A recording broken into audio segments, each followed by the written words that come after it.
From George Washington to Joe Biden, the U.S. presidency has been held by 45 different men. 5 of them have been shot while they were in office. Here are their stories. The first president to get shot while in office was a man by the name of Abraham Lincoln. Perhaps you've heard of him. On April 15th, 1865, Lincoln was attending a play called Our American Cousin at Ford's Theater. Another man, actor and Confederate sympathizer John Wilkes Booth, walked up to the president and shot him in the back of the head. He died of his wounds early the next morning.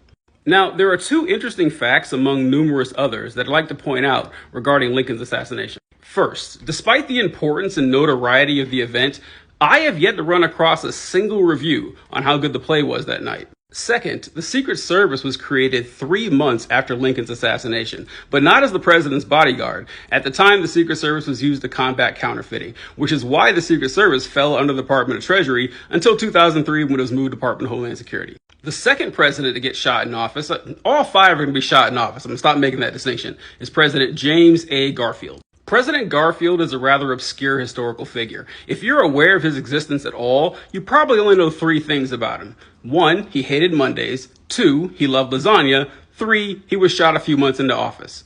We're going to be focusing on number 3.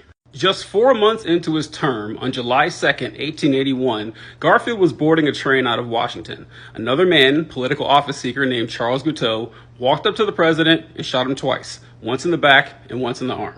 Guiteau was a worker in Garfield's presidential campaign, and as such, he expected to be rewarded with a political appointment. The office he was seeking was a U.S. consulship to Paris, a job the president did not give him. A, because Garfield didn't even know who the guy was, and B, even if he did, Guiteau was wildly unqualified for the job. The man didn't even speak French. 2 interesting facts about Garfield's assassination. The first is that Abraham Lincoln's son, Robert Todd Lincoln, was at the train station when President Garfield was shot. Now, I don't know what you want to take away from that in regards to Robert Todd Lincoln, but it's safe to say a rabbit's foot he was not. Second, President Garfield's death was not quick and painless like Lincoln's. He languished in agony for 2 months under the care of people who I'll charitably refer to as doctors. Garfield's doctors were unable to find the wound that was lodged in the president's back, so they poked and prodded at his wound with unwashed fingers and unwashed medical utensils until a wound that was about 3 inches long grew to be about 1.5 feet long and, of course, fully infected.